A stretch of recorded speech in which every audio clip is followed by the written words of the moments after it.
The Target 12 investigators are working the latest details on a deadly weekend shooting outside a Pawtucket halfway house.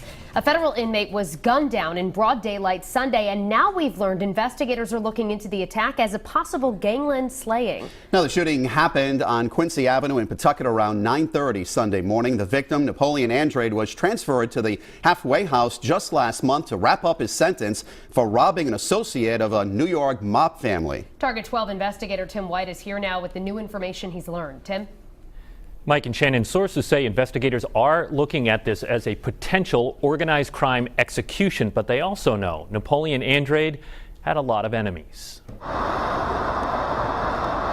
37-year-old Napoleon Andrade was no stranger to law enforcement. Over the years, he's been arrested by police in North Providence, Pawtucket, multiple times in Providence, as well as the state police and the FBI. Well, he's an enforcer. He's the type of person when he shows up at your door, you're going to do what you're asked to do. Retired State Police Colonel Stephen O'Donnell, a veteran mob investigator, says Andrade was associated with former New England mob boss Luigi Baby Shack's Manocchio. Which was unusual.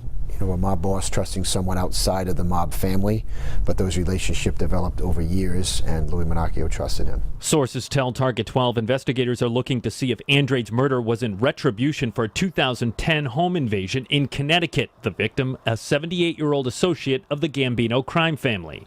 At his sentencing, prosecutors say Andrade threw a football tackle on him, bound him, and put a towel over his head.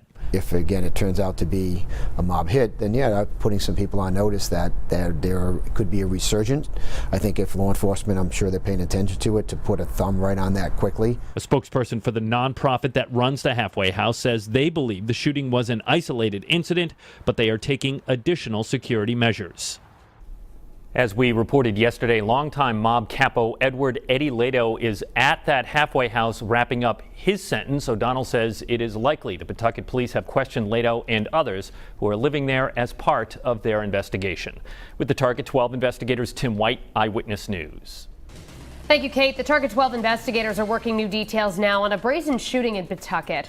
Napoleon Andrade was gunned down in broad daylight yesterday near the halfway house where he was staying. The convicted felon was wrapping up a federal sentence after taking part in a home invasion at the home of an associate of the Gambino crime family. Now investigators are looking to see if Sunday's murder was the first deadly mob hit in Rhode Island in nearly 25 years. Target 12 investigator Tim White is here now with what he's learned.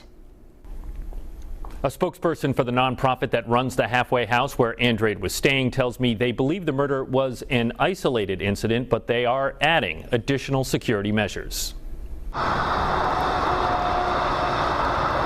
37-year-old Napoleon Andrade was no stranger to law enforcement. Court records show he's been arrested multiple times for crimes ranging from drug and gun offenses to assaults. He has a lot of enemies. Retired state police colonel and veteran mob investigator Stephen O'Donnell says investigators are likely looking to see if the murder is connected to a 2010 Connecticut home invasion. The victim, a 78-year-old associate of the Gambino crime family. Is there any question in your mind that law enforcement is investigating this as a potential organized crime hit?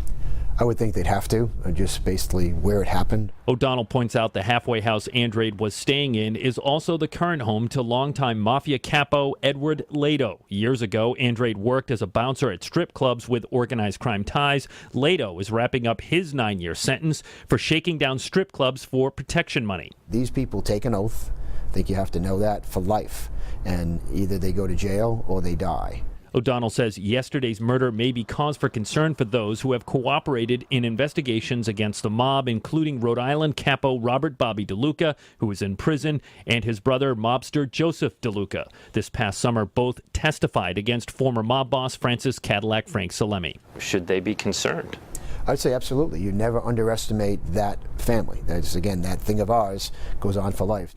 If this turns out to be connected to organized crime, the last mob hit in Rhode Island was in 1994. A made member of the mob gunned down 2 people inside the Hockey Fan Social Club in Cranston. The gunman was caught. With the Target 12 investigators, Tim White, Eyewitness News.